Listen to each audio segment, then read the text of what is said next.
Tanggapin niyo na sa trabaho yung tao na to. Kawawa na po siya. Taga Rizal po yan siya. Kumakalat na ngayon. Ganap ng trabaho. Tinatawag niya po yung rice cooker. Buksan mo yung rice cooker. Wala laman yan. Russell, buksan mo.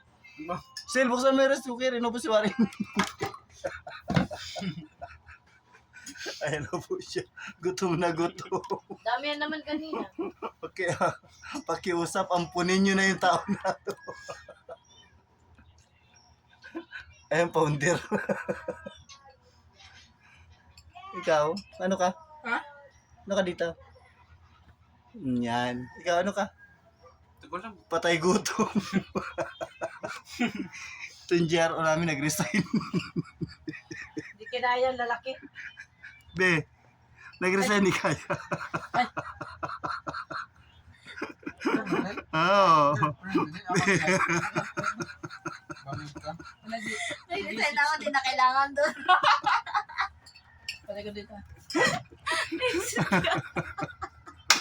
Isa. Hindi na Yan, makaya. naiya ako. Hindi na makaya yung gutom. Baka nabulunan. Dalawang returns pa naman pinirin yan. Di ba naman magutom? Pinabayaan yan.